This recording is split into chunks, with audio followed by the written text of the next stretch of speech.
அனைவருக்கும் வணக்கம். அக்காவை பொண்ணு பார்க்க போன வீட்டில் தங்கச்சியை பிடிச்சிருச்சுன்னா ஒரு சிக்கல் வரும்ல. மாப்பிள்ளை வீட்டுக்கு உண்மையான பதிலையும் சொல்ல முடியாது, மாப்பிள்ளையும் கரெக்ட் பண்ண முடியாது. அவன் தங்கச்சி தான் வேணுமா, வீட்டில் அக்காவை கட்டிக்கன்னு சொல்லிகிட்டே இருப்பாங்க. அந்த மாதிரி நான் இப்போ இந்த புத்தகத்தை பற்றி பேசுகிறதா, புத்தக விழாவை பற்றி பேசுகிறதாங்கிற ஒரு பெரிய பதட்டத்தில் கொண்டு வந்து இந்த ஆளுமைகள் அத்தனை பேரும் பேசிவிட்டு அமர்ந்திருக்கிறார்கள். நான் வந்து ஒரு மணி நேரம் தொடர்ச்சியாக பேசக்கூடிய ஆற்றலுடையவன் தான். ஆனால் இன்றைக்கி வந்து பம்மி பதறி எதையுமே பேச முடியாத ஒரு இடத்தில் இருக்கிற காரணம் வந்து இந்த கூட்டம் வந்து இந்த கூட்டத்தில் அழைக்கப்பட்டிருக்கக்கூடிய ஆளுமைகள் தனித்தனியாக ஒவ்வொருவரை பற்றியும் பேச சொன்னால் நான் ஒரு மணி நேரம் பேசுவேன். ஆனால் அப்படி ஒரு மணி நேரம் நான் பேசுவதற்கான நேரம் இருக்காதுன்னு எனக்கு தெரியும். அப்போ நான் என்ன நினச்சேன்னா, இவர்கள் ஒவ்வொருவரை பற்றியும் எதையாவது ஒன்று எழுதிடணும் அப்படின்ட்டு எழுதி கடந்த 2 நாளாக என்னுடைய முகநூலில் பதிவாக போட்டுக்கிட்டு இருந்தேன். அந்த பதிவு ஷேர் ஆகிட்டே இருந்தது. அது ஷேர் ஆகி அதிகமாக போகும்போது ராஜமுருகனை வந்து ஃபோன் பண்ணி சொன்னால், அண்ணே புத்தகம் எழுதுறதோடு நிப்பாட்டிக்கிட்டால் நல்லாயிருக்கும், நீ இந்த பாட்டு எழுதுறது இதை விட இன்னும் கொஞ்சம் நல்லா எழுதினீன்னா, இந்த முகநூலில் எழுதுறதை விட பாட்டு இன்னும் கொஞ்சம் நல்லா எழுதினீன்னா, இன்னும் ஒரு ஏற்கனவே உங்களுக்கு கணக்குக்கு வராத 10-15 வீட்டை தாண்டி இன்னொரு 5-6 வீடு வாங்கிடலாம். அவர் என்னென்னா, அவர் எப்போதுமே வந்து பொருள் முதல்வன் தான் முக்கியம்னு பேசுகிற ஒரு கம்யூனிஸ்ட் அவன். ஆனால் அவன் சம்பாதிக்கவே மாட்டான். சம்பாதித்ததெல்லாம் காம்ரேட் டேக்ஸின்னு சொல்லி செலவு பண்ணிகிட்டே இருப்பான்னு வச்சுக்கோங்களேன். காம்ரேட்னாலே எப்போதும் அப்படி தானே. அதனால் இந்த கூட்டம் என்னவாக அமையும், எப்படி இருக்கும் அப்படிங்கிறதெல்லாம் தாண்டி இந்த புத்தகம் எழுதுவதற்கான நோக்கத்தை மட்டும் நான் சொல்லிவிட்டு முடிச்சுக்கிறேன்னு நினைக்கிறேன். ஏன்னா நிறைய நேரம் பேச வேணாங்கிறது தீர்மானமான முடிவு தான் எனக்கு. ஏன்னா நீங்கள் எல்லோரும் வீட்டுக்கு போகணுங்கிறத தாண்டி நான் வீட்டுக்கு முதல்ல போகணும். ஏன்னா அவ்வளவு சந்தோஷத்தின் நிறைவில் வந்து ஒரு சின்ன தனிமை தேவைப்படும்ல. இப்போ எனக்கு அந்த ஒரு தனிமையை நோக்கி நான் போகணுங்கிற மாதிரியான ஒரு மனநிலையை இந்த கூட்டம் ஏற்படுத்தியிருக்கிறது. ரொம்ப ஒரு நெகிழ்வான நிறைவான ஒரு விஷயம். இந்த புத்தகத்தை எழுதி முடித்தோடனே நான் எனக்கே பிடித்தது அப்படின்னு நான் எழுதுனதுக்கு ரொம்ப முக்கியமான காரணம், நான் இத்தனை வருடம் சினிமாவில் தாக்கு பிடித்ததற்கு காரணமே இந்த புத்தகம் எழுதுவதற்கு தான் அப்படின்னு நான் வந்து உறுதியாக நான் சொல்வேன். ஆனால் இந்த புத்தகம் எழுதுவதற்கு காரணமும் சினிமா பாட்டு தாங்கிறத நான் ரொம்ப நேர்மையாக சொல்லணும். எனக்கு முதலில் நான் வந்து ஒரு மெட்ரிகுலேஷன் பள்ளியில் படித்தேன், ஆங்கில வழி பள்ளி. இந்த அம்மன் கோயில் கலக்காலையில் ஒரு பாட்டு வரும். நான் ஏற்கனவே ஒரு கூட்டத்தில் கூட சொல்லியிருக்கேன். அதை இந்த சங்க இலக்கிய பரிச்சயம் ஏற்படுவதுக்கு அடிப்படை காரணம் ஒரு சினிமா பாட்டுன்னு சொன்னதுனால சினிமா பாட்டு எழுதின நான் சங்க இலக்கியத்துக்கு ஒரு புத்தகம் எழுதினு முடிவு பண்ணேன்.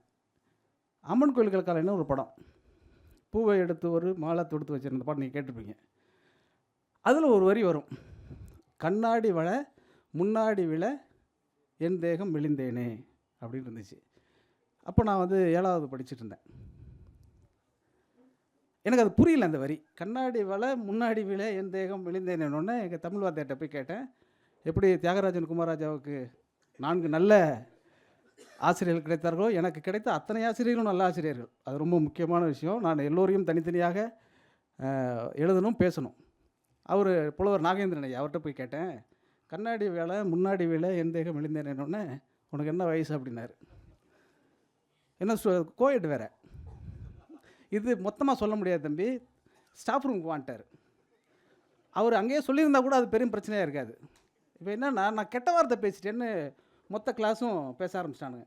டாக்டர்கிட்டே இது வாத்தியார்கிட்டே போய் சார்கிட்டே போய் பிரேம், என் பேர் வந்து பிரேம்குமார், பிரேம் வந்து கெட்ட வார்த்தை எதாவது பேசிட்டா அவனை ஸ்டாஃப் ரூமுக்கு வர சொல்லிட்டாரு. கண்ணாடி வேலை முன்னாடி வேலை தேகம் இழந்தேன்னு பாட்டு எழுந்தேன் கங்கேமறேன், எதுக்கு நம்மளை கூப்பிட்டு கண்டிக்க போகிறாருன்னு சொல்லிட்டு நான் போய், ஏன் சார் கிளாஸ்லேயே சொல்லியிருக்காம இந்த வயசில் இதெல்லாம் தெரிஞ்சக்கூடாதுப்பா, அது வந்து காதல் நோய் வந்துச்சுன்னா வளையல் வந்து கலண்டு விழுந்துடும், அதனால் அந்த பொண்ணு நடந்து போயிட்டு இருக்கும்பொழுது அவர் கண்ணாடி வளையல் கலண்டு விழுந்துருச்சு, அந்த மாதிரி என் தேகம் இழைச்சி போச்சு, அந்த அளவுக்கு என் காதல் எனக்கு நோய் வந்துருச்சுன்னு அவர்கிட்ட கேட்டேன், சார் காதல்னா நோயா சார்னு கேட்டேன்.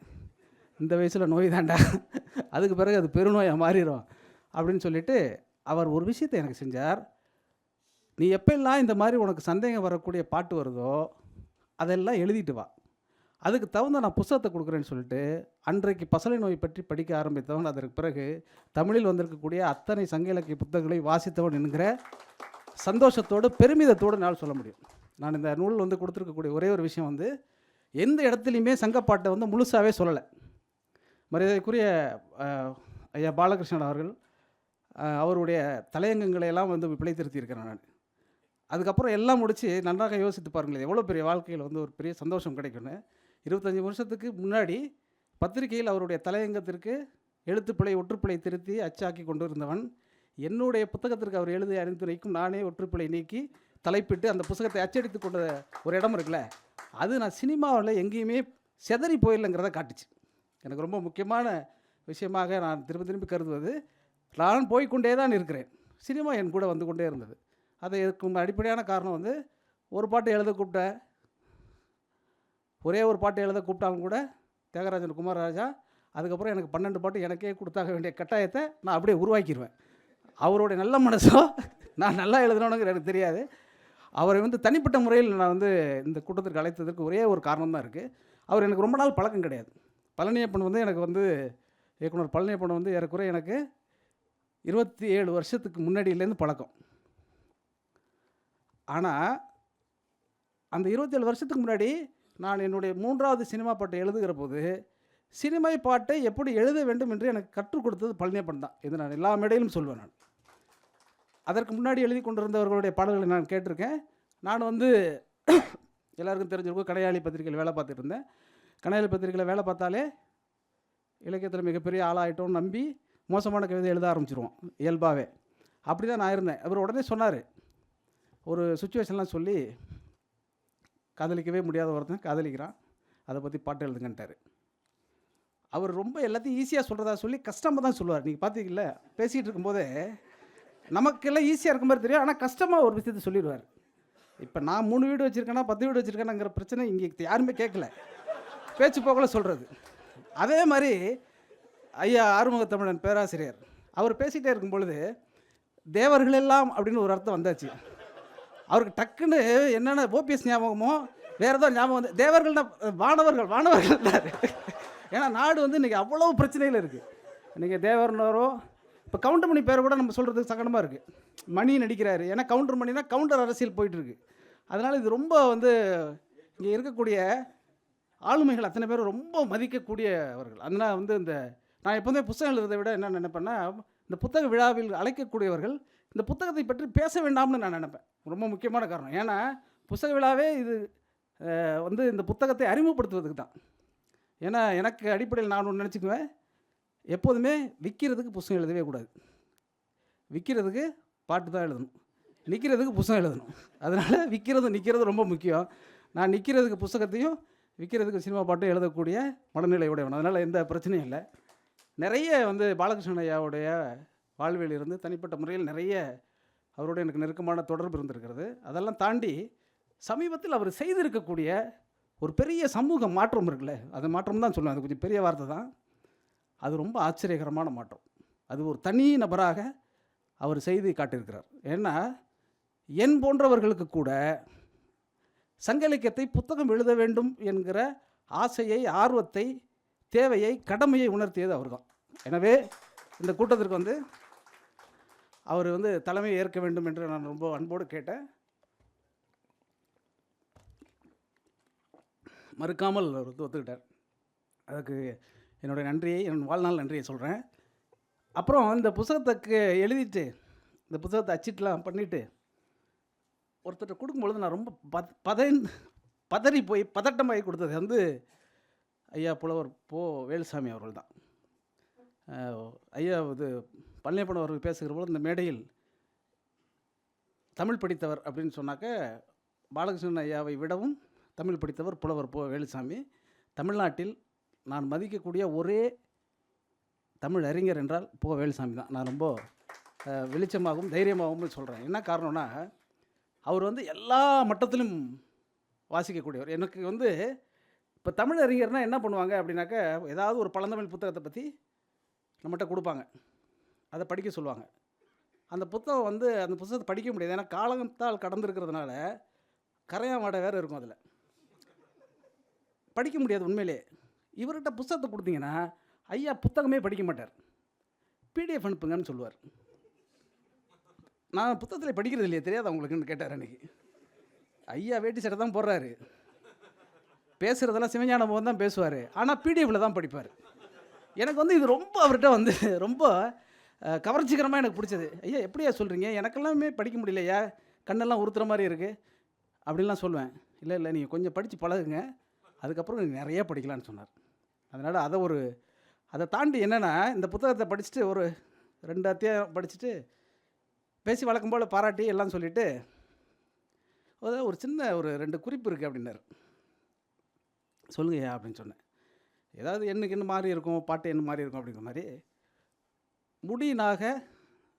முடிநாகனார் அப்படின்னு ஒரு புலவர் இருக்கார், அவரை பற்றி சொன்னார். நான் வந்து முடிநாக ராயர் அப்படின்னு அந்த பாட்டுக்கு பேர் போட்டிருந்தேன். நானும் நிறையா படிச்சிருக்கேன்ல அப்படிங்கிறதுக்காக முடிநாக ராயர் போட்டேன். இது நல்லா செக் பண்ணிட்டீங்களா அப்படின்னு கேட்டார். ஏன்னா அவர் எப்போ பேசினாலும் நான் ரொம்ப பயந்து தான் பேசுவேன். ஏன்னா அவர் வந்து கிடுக்கு பிடியை வச்சுக்கிட்டு தான் நம்மள்ட்ட கேள்வியே கேட்பார், அப்புறம் பதிலும் அவருக்கு தெரியும். அதனால் என்ன, ஆமாம் என் முடிநாக ராயர் தான் நான் பார்த்த புத்தகத்தில் இருக்குன்னா, நான் வந்து தரவுக்கு ஒரு 10 புத்தகம் வச்சுக்குவேன். இந்த பக்கம் பின்னத்தூர் நாராயணசாமி, அவை துரைசாமி பிள்ளை, இப்படி எல்லா புத்தகத்தையும் எடுத்து வரிசையாக குறிப்பு போட்டு எழுதி வச்சுக்கிட்டு தான் அந்த பாட்டை பயன்படுத்துவேன். அப்படிங்களா, முடிநாக ராயர் தான் கரெக்டுங்கிறீங்களா அப்படின்னாரு. முடிநாகனார் தான் கரெக்டுங்கிறீங்களா அப்படின்னாரு. ஆமாம் ஐயா அப்படி தான் இருக்குது அப்படின்னு. அது பின்னாடி ஒரு பெரிய வரலாறு இருக்குன்னு 1 மணி நேரம் சொன்னார். அந்த பேர் ராயர் என்பதை தூக்கிட்டு நாகனார்னு போட்டதுக்கு என்ன வரலாறுன்னு எனக்கு சொன்னார். அது தமிழில் வேறு சொல்வதற்கு இன்றைக்கு எந்த அறிஞனுக்கும் அந்த தகுதியோ அருகதையோ இருக்காது. ஏன்னா ராயர் என்கிற சொல் எப்படி இணைக்கப்பட்டது, இணைத்திருந்தது எப்படி எடுத்தாங்கங்கிறதுக்கு ஒரு பெரிய அரசியல் சொன்னார். அது மாதிரி நிறைய சொல்லிகிட்டே இருந்தார். அந்த புத்தகம் எழுதியதனால் நான் அடைந்த பலன் என்பது, அவரிடத்தில் ரொம்ப பாதுகாப்பாக வைக்கப்பட்டிருந்த ஒரு 50 பிடிஎஃப் பழந்தமிழ் பிடிஎஃப் புத்தகங்களுடைய கைவசம் இருக்கிறது. நீங்கள் எல்லோரும் பயந்துருங்க, எல்லோரும் செம்மையாக சிக்கினீங்க. இன்னும் ஒரு 10 புத்தகமாவது நான் எழுதியே தீரணும். ஏன்னா அவ்வளோ புத்தகம் இருக்குது. இதெல்லாம் முடிச்சுட்டு எல்லாம் படித்து முடிச்சுட்டு சொன்னார், இந்த புத்தகம் படிச்சுக்கிட்டே இருக்கும் பொழுது எனக்கு ஒரு புத்தகம் ஞாபகம் வந்துச்சு. அந்த புத்தகத்தை தான் நான் ஒரு 10 நாளாக தேடிட்டு இருக்கேன், அந்த பிடிஎஃப் உங்களுக்கு அனுப்பிச்சிருக்கேன்னு சொல்லிட்டு ஒரு புத்தகம் அனுப்பிச்சார். நான் மிரண்டு போனேன். துரை அரங்கசாமி என்பவருடைய புத்தகம். அந்த புத்தகம் என்கிட்ட பிடிஎஃப் இருக்குது, நான் உங்களை எல்லாருக்கும் நான் திருப்பி அனுப்புகிறேன். இந்த புத்தகத்தில் நான் என்னவெல்லாம் ரசித்து ஒரு பாடலை பற்றி எழுதியிருக்கேன் இல்லையா, அந்த மொத்த வரிசையும் அதில் இருக்குது. நான் கேட்டேன், ஐயா இந்த புத்தகத்தை இப்படி ஒன்று எழுத போகிறீங்க, நீ முன்னாடியே சொல்லியிருந்தா இந்த புத்தகத்தையே கொடுத்துருப்பேனே அப்படின்னு அவர் சொன்னார்.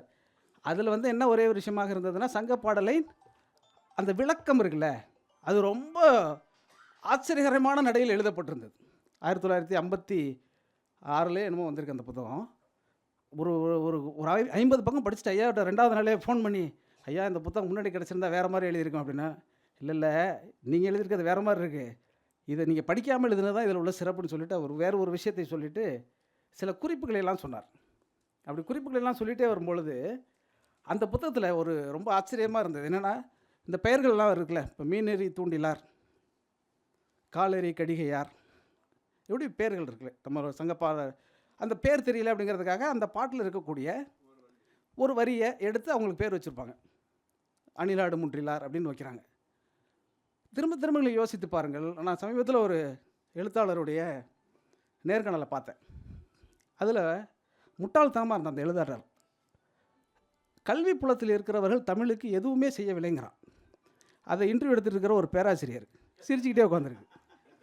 நீங்கள் யோசிச்சு பாருங்கள், தமிழில் இன்றைக்கு நம்ம படித்திருக்கக்கூடிய அத்தனை இலக்கியங்களும் கல்வி புலத்தில் இருந்தவர்களால் நம்ம கை கிடைத்தது தான். இவனுங்க என்ன பண்ணியிருக்கானுங்க, இவன் உலக இலக்கியத்தை வளர்த்ததே இலக்கியம், அது தமிழ் இலக்கியவாதிகள், அதுலேயும் நவீன இலக்கியவாதிகள்ங்கிறான். நான் இப்போது சமீபத்தில் டிஎம் கிருஷ்ணா பற்றி ஒரு நூல் வந்தது, ஆங்கிலத்திலேருந்து தமிழில் மொழிபெயர்த்திருக்காங்க. அந்த புத்தகத்தை வந்து நம்மளுடைய செல்லப்பாவிடமோ அல்லது எழுத்துப்பிழை நீக்குகிறவர் யார்கிட்டயாவது கொடுத்தீங்கன்னா பக்கத்துக்கு 25 தப்பு இருக்குங்க. பக்கத்துக்கு நான் வந்து மொழி மட்டும்தான் சொல்கிறேன், அந்த புத்தகத்தின் கருத்தை சொல்லலை.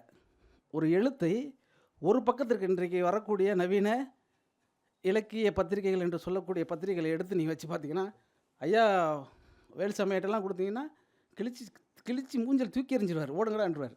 ஐயா நீ கொஞ்சம் பாதுகாப்பாக பேசிட்டு உட்காந்துட்டாரு. ஏன்னா நிறைய விஷயங்களை வந்து சொல்லலாம். அது அந்த இது அது நோக்கம் அதுவல்லங்கிறதுனால இதை நான் விட்டுட்டு போகிறேன். அதனால் இந்த அடிப்படை காரணம் பாலகிருஷ்ண ஐயாவாக இருக்கட்டும், அல்லது வேலுசாமியாக இருக்கட்டும், ஆறுமுகத்தமிழனாக இருக்கட்டும், நம்ம தியாகராஜனாக இருக்கட்டும், ஆசிஃப் இருக்கட்டும், எல்லாருமே இந்த இந்த கூட்டத்தில் வந்து ஒரு நிறைவளித்த பேச்சு. இதுக்கப்புறம் வந்து சொல்லணும் அப்படின்னா, வெயிலை பற்றி சொல்லணும் கொஞ்சம். வெயில் காலங்கிறதுக்காக இல்லை, தனிப்பட்ட முறையில் வெயிலுடைய கவிதைகள் வந்து என்னை ரொம்பவும் சமீப காலங்களில் வந்து ரொம்ப ஆச்சரியப்படுத்திருக்கும். வார்த்தைகளில் நான் வந்து சினிமாவில் இப்படியெல்லாம் ட்ரை பண்ணி பார்க்கலான்னு முயற்சி பண்ணியிருக்கேன். அது சாத்தியப்பட்டதில்லைன்னு வச்சுக்கோங்களேன். சாத்தியப்பட்டதில்லை அப்படின்னாக்க, தியாகராஜன் மாதிரி ஆட்கள் ஏதோ ஒரு பாட்டுக்கு 12 பாட்டு கொடுத்துருவாங்க. சில பேர் வந்து இது புரியல சார் அப்படின்னு சொல்லிடுவாங்க. ஆனால் தனிப்பட்ட முறையில் நம்ம ஒரு பாடலாசிரியனாக இருந்தாலும் கூட, சமகால கவிதையை வாசிக்கிறவன் என்கிற முறையில் சில பேரோட கவிதைகள் எனக்கு பிடிக்கும். அப்படி இசை கவிதையை சொல்லலாம், வெயிலுடைய கவிதைகள் சொல்லலாம், இன்னும் நிறைய பேர் சொல்லிகிட்டே இருக்கலாம். அதெல்லாம் தாண்டி வெயிலோடு உரையாடுகிற பொழுது நான் என் அண்ணனோடு, என் தம்பியோடு உரையாடுவது மாதிரியான ஒரு சகஜம் வந்து இருந்துக்கிட்டே இருக்கும். இந்த கட்டுரைகள்லாம் நம்ம அவருக்கு அனுப்பிச்சிருக்கேன். அவர் தொடர்ந்து படித்து எனக்கு நிறைய விஷயங்கள் சொல்லியிருந்தார். அவருடைய கவிதைகளும் இந்த புத்தகத்தில் சில இடங்களில் குறிப்பிட்டிருக்கேன். எனக்கு வந்து ரொம்ப பிடித்த கவிஞர் என்பதையெல்லாம் தாண்டி சில குறிப்புகளை வந்து அவர் சொன்னார். அவர் வந்து சங்க இலக்கியத்தில் வந்து அவருக்கு எனக்கும் ஒரு போட்டி வந்துச்சு. போட்டியில் சமீபத்தில் அவர் காதலை பற்றி, அவர் நிறைய காதலை பற்றி தான் தொடர்ச்சியாக பேசிகிட்டே இருப்பார். நிறைய எழுதலை. அப்போது ஒரு கூட்டத்தில் வந்து ஒரு காதலை பற்றி சொல்லுகிற ஒரு சங்கப்பாட்டலை பற்றி சொல்லியிருந்தார். அப்படி ஒரு சங்கப்பாட்டு இருக்குங்கிறது உண்மை தான். ஆனால் அவர் சொன்ன பொருள் கிடையாது. இது எனக்கு ஷாக் ஆகிடுச்சு. என்னென்னா, எந்த உரையாசிரியும் சொல்லாத ஒரு புது உரையை வந்து வெயில் சொல்கிறாரு. இது எந்த சங்க புத்தகத்துலேருந்து படித்து சொல்லுவார் அப்படிங்கிறதுக்காக நான் அவர்கிட்ட கேட்டேன், இது எங்கேயா இருக்குது அப்படின்னு சொன்னோன்னா, அவர் உடனே காப்பி எடுத்து அனுப்பிச்சிருந்தார். தமிழிலேயே இருக்கிற மிக மோசமான உரையாசிரியரால் உரை எழுதப்பட்ட ஒரு புத்தகத்தை தான் அவர் சொன்னார். ஆனால் மேடையில் அவர் சொல்லும் பொழுது அந்த உரையை விட தமிழிலேயே ஆகச்சிறப்பான ஒரு உரையை அந்த கூட்டத்தில் அவர் பேசினார். அப்படின்னா என்னென்னா, அந்த சங்கப்புலவன் எழுதியதை விடவும் அதிகமாக சிந்தித்து இது மாதிரி இருக்குமோ என்று யோசித்து சொல்லக்கூடிய ஒரு நபராக வெயில் இருந்தார். அது இருப்பார் அவர். நிறைய அது மாதிரி இந்த புத்தகத்தை படிச்சுன்னா முழுசாக அவர் இன்றைக்கி கொஞ்சம் தான் பேசியிருக்காரு. இன்னும் எனக்கு நிறைய பேசுகிற பொழுது இன்னும் கூடுதலாக சொல்லுவார்னு நினைக்கிறேன். சின்ன சின்ன விஷயங்களாக இருக்கும் பொழுது கூட உரையாடலை பற்றி பேசும்போது, உரையாடலுங்கிறது ரொம்ப முக்கியம் தான். ஐயா அவர்களோடு பேசுகிற பொழுது நிறைய குறிப்புகளை சொல்லிக்கொண்டே இருப்பார். சொல்லிவிட்டு அதுக்கப்புறம் வந்து உங்கள் மெயிலுக்கு அனுப்பிச்சிருக்கேன் படிங்க அப்படிம்பார். எனக்கு அப்படி வந்து சமீபத்தில் வந்து விஆர்எம் செட்டியாருடைய கீதாஞ்சலி அனுப்பிச்சி விட்டார். நான் படித்ததுலேயே ஆகச்சிறந்த புத்தகமாக இருந்தது. ஐயா சொன்னார், நான் இதெல்லாம் சின்ன வயசுலேயே படிச்சிட்டேனே அப்படின்னாரு. ஐயா சின்ன வயசுலேயே படிச்சுட்டாருங்கிறது நம்ம இப்போ தான், அவர் படிச்சுட்டாருங்கிறதே நமக்கு இப்போ தானே தெரியுது. அப்போ இவர் மாதிரியான ஆளுமைகளை இந்த தமிழ் சமூகம் கொண்டாட வேண்டும். நிறைய கூட்டங்களில் பேச வேண்டும். இங்கே நிறைய இது மாதிரி யூடியூப் சேனல்காரர்கள்லாம் நிறைய வந்திருக்கீங்க. நானே ஐயாவிடம் தேதி வாங்கி தருகிறேன். நீங்கள் எல்லோரும் தனித்தனியாக வந்து ஒரு சங்க இலக்கியத்தில் இருக்கக்கூடிய ஒரு குறுந்தொகையை பற்றி ஒரு முறை பேச வைங்க. ஐயா ஒரு 50 பாட்டு சொல்லுவாங்க. அந்த மாதிரியான விஷயங்களை பரப்புவதன் மூலமாக இன்னும் கூடுதலாக இந்த சங்க இலக்கியம் போய் சேரும். நானும் திரும்பவும் சொல்லுகிறேன், சங்க இலக்கியத்தையும் திருக்குறளையும் கையில் எடுக்க வேண்டிய காலத்தில் தான் நாம் இருக்கிறோம். அதனால் நம்ம நிச்சயமாக அதை கையில் வச்சுக்கணும்.